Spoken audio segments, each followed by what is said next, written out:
Diama Manchester bakomeje kugenda baba serious cyane kuri isoko ry'igura anigurisha kubera ko inkuru iri kuvugamo kana kanya ni uwo bita Crescencio Gilbert Summerville. Uyu ni umuhinga w'ikipe ya Westham bashobora kuzana kwinjizanyamo n'uwo bita Matthias Fernandez double. Manchester ishobora kuba igiye kuba ikora muri summer mercato. Ibi ngibi rero byo tujye kugenda tuganira. Ndagusuje cyane rero urakaza neza none ku muryango wa DACCO Sport Hub ukomeza kugenda kugeza amakuru ya sport umunota ku munota. Ndagira ngusabe ko kino kiganiro kize kugucika gihere ku munota wa mbere ugire ku munota wa nyuma niba ushaka kumva neza icyo Manchester ishaka gukora muri iyi sama, icyo yifuza. Bamwita Gilberto Summerville n'umukinnyi wamanukanye n'ikipe ya Westham. Hari byinshi cyane bimwe baramuvugwaho, hari icyo Manchester igiye kubikorera, hari n'icyo Westham igamije kugira ngo irebe ko byagenda neza. Ndagusaba rero gusubscribinga n'ukundi byo dukora, ndagusaba gukora share, like, uraduha n'igitekerezo cyawe kugira ngo twumve icyo twakongeramo n'icyo twahindura n'icyo twagabanyamo. Reka rero twanzike kuri uyu mukinnyi bita Crescencio Gilberto Summerville no mukinnyi w'ikipe ya Westham. Westham murabizi neza ko yamanutse mu cyiciro cya kabiri muri championship. Iyi kipe irimo iragerageza gukora ibishoboka byose kugira ngo irebe ko yagurisha abakinnyi. Nuko yagiye kugurisha abakinnyi byose nibyo tugiye kugenda ducamo ho gato ntucikweho na gatoya. Crescencio Summerville no mukinnyi w'imyaka 25. Uyu ni umukinnyi w'ikipe ya Westham ariko akina ikipe y'Ubuholandi, n'umuwinga yavukiye mu gihugu cy'Abaholandi cyane. Uyu ni umugabo ukomeye cyane kubera ko muri iyi minsi Premier League ikomeje kugenda igaragaza ko ashoboye kandi arimo aragenda yitwara neza muri irushanwa rya Premier League. Ni nyuma yuko Westham imanutse rero Manchester nyuma yo kubona ko ibintu bikomeje kugenda bikomera kandi umwaka utayiza ifite amarushanwa menshi agiye akomakomeye, irimo irifuza kugenda yiyubaka ahantu henshi hagiye hatandukanye. Tumaze iminsi tukugenda tubabwira abakinnyi benshi bagiye batandukanye, Lewis Hall, tubabwira ku mukinnyi bita Matthias Fernandez, tubabwira kuri uwo bita Sandro Tonali ndetse n'abandi bagiye batandukanye, tubabwira kuri Romero n'abandi benshi bagiye batandukanye. Kugeza kuri saa rero inkuru iri Manchester ishyushye cyane ikomeje kugenda izamuka mu binyamakuru byinshi bigiye bitandukanye kuko iri Manchester birimo biravuga yuko uwo bita Crescencio Gilberto Summerville Manchester ngo yatangiye kumureba cyane. Nukuvuga ngo rero dore ukuntu ibintu bimeze, ngo Manchester yatangiye ngo kugenda iganiriza ikipe ya Westham ibwira ngo uyu mukinnyi turifuza ko mwatubwira igisabwa. Ese uyu mukinnyi niki gisabwa kugira ngo tumuvane mu ikipe ya Westham tumuzana mu muryango w'ikipe ya Manchester United? Uyu mukinnyi turamwifuza, uyu mukinnyi twaramukunze, uyu mukinnyi twabonye ko byashoboka ko twamukoresha mu mwaka utaha ndetse no mu myaka iri imbere. Uyu mukinnyi twabonye ko ari ku rwego rwo gukina Manchester United. None se niki gisabwa kugira ngo uyu Crescencio Gilberto Summerville tumuvane mu ikipe ya Westham nk'umuwinga tumujyane mu ikipe ya Manchester United? Ngira ngo nkubwire ngo Manchester umwaka utaha ntabwo izaba imeze nka Manchester y'uyu mwaka. Ni Manchester umwaka utaha izaba ikina amarushanwa y'i Burayi, harimo UEFA Champions League, izakina ayandi marushanwa y'indani mu gihugu harimo FA Cup ndetse na Carabao, izakina na Premier League. Ayo ni amarushanwa yose asaba effective ndende kandi nini. Biri gusaba iki rero? Manchester iri gusaba kwiyubaka cyane kugira ngo irebe ko yagenda ikora ibintu bya danger mu mwaka utaha.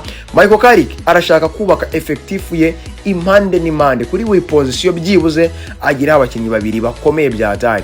Murabyuka ko kuri ruhande rwa 11 bifuje ko uwo bita Rafael Leao bamuganiriza, ariko nanone bongera gutangira gutekereza ko bifuza kugura indani muri Premier League. Abakinnyi bakina indani mu gihugu nibo bifuza kuba baheraho bagura, ntibizereye cyane mu bakinnyi bakina inyuma y'igihugu. Rero uwo bita Crescencio Summerville arimo aravugwa cyane mu ikipe ya Manchester United ko ubuyobozi bw'ikipe ya Manchester United bashinzwe kugura abakinnyi mu ikipe ya Manchester United ngo bari kumwishimira kandi barifuza ko bagana na Westham kugira ngo barebe ko bamugura. Ntabwo Westham rero yazuyaje.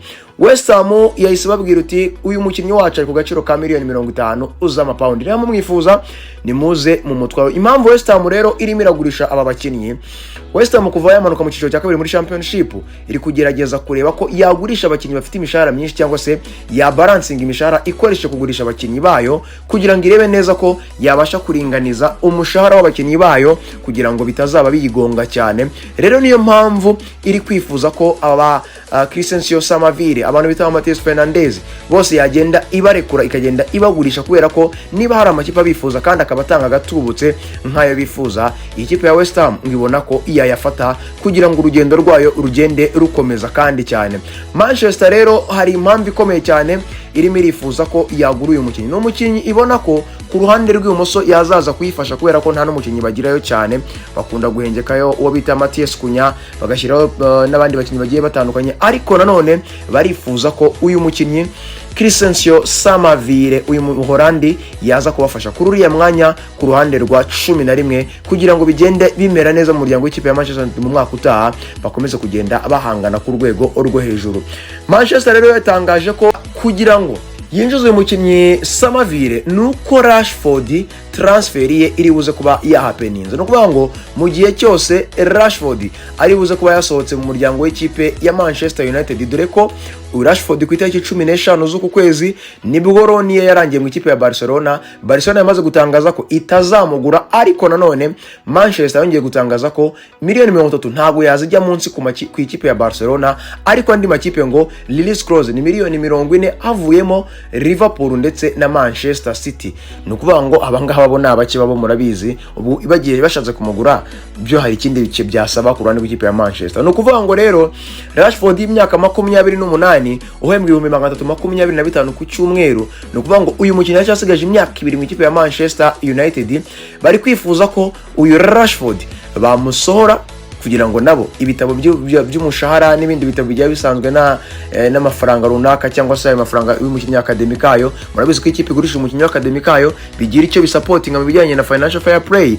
Nukuvuga ngo basohera Rashford wo bita Crescencio Summerville ni ugomba kwita yinjira mu ikipe ya Manchester United. Rero uwo bita Rashford we arimo arareba akavuga ati ese ndaza kugwa mu ikipe ya Manchester United nkorana na Michael Carrick nsoze kontra yanjye y'imyaka 2 isigaye ndabangize imyaka 30, cyangwa ndibuze gushaka izindi option bijyanye na Manchester biri buze kuba biryohera ahantu bari buze kuba batanga amafaranga Manchester yumva ikeneye cyangwa se biba byayiryohera kugira ngo mbashe gusohoka. Hari amakipe arimo ari mwifuza, amakipe nka Bayern, amakipe nka Arsenal, amakipe menshi agiye atandukanye arimo arifuza kuba yakinjiza uyu mukinnyi, harimo na Paris Saint-Germain. No kuvuga ngo Marcus Rashford niwe uri buze kuba ko uwo bita Summerville ari buze kwemererwa kwinjira. Kubera iki Rashford asohoka mu muryango w'ikipe ya Manchester United aguzwe, Summerville ari buze kuba yinjira mu ikipe ya Manchester United. Niyo option ishoboka kugeza kuri izi saha. Ni nyuma yuko rero uyu Crescencio Summerville nawe ubona ko ku kintu cyiciro cya kabiri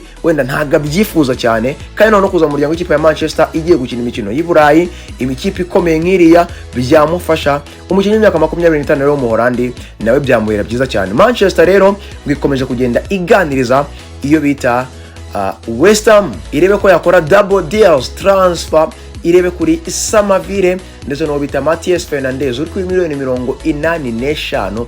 Uyu mugabo nawe ni umwe mu bategerejwe kuri transfer y'imyaka 21 mu Portugal. Nukuvuga ngo uko bizagenda kose biri buze kurangira Manchester igiye yiyubaka. Gusa ikirimo kiravugwa cyane gikomeye cyane ku rundi ruhande, Manchester yinjiye muri iyi diru iri serie nk'uko izindi zose yagiye zinjiramo iri serie, kereka igowe no kuba ibiciro wenda bizamutse kuko igiciro cyo kira affordable miliyoni 50 ntago ari amafaranga menshi cyane hanze ku muwinga. Manchester ishobora no kugabanyisha bakayimuhera no kuri 40-35 birashoboka cyane, ikaza kuba yakongeraho ko yanasinyisha Mathias Fernandez nawe no muri Westham nawe yaramanutse. Nukuvuga ngo rero bano bombi byibuze ibinjijemo yabikoze affaire, kandi n'abakinnyi bakiri batoya kandi bakazoza mu myaka iri imbere. Muri Manchester rero ayo makuru arimo aragenda zamuka cyane.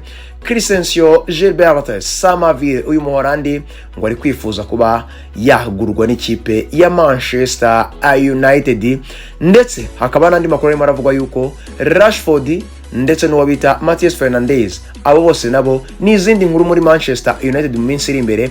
Nugutegereza rero tukareba niba Crescencio Gilbert Summerville, Mathias Fernandez bari buze kuba binjira mu muryango w'ikipe ya Manchester United, ndetse Marcus Rashford akaba ari buze kuba asohoka muri Manchester cyangwa ari buze kudesida kugumana na Michael Carrick muri project nshyashya ikipe ya Manchester United. Ayo ni amakuru rero ari mu ikipe ya Manchester United kugeza kuri izi saha. Ndagushimiye cyane, ndagusaba gukora subscribe, ndagusaba gukora share, like na comment, ndagusaba ko igitekerezo cyawe kigomba kuza igihe ku gihe. Ikindi ndagushishikariza gukomeza gukurikira uyu muryango wa DACCO Sport Hub. Imana ikomeze kubana nawe. Ciao ciao, bye bye, hasta la vista. Amakuru ya sport yo nakagaruka, bye bye.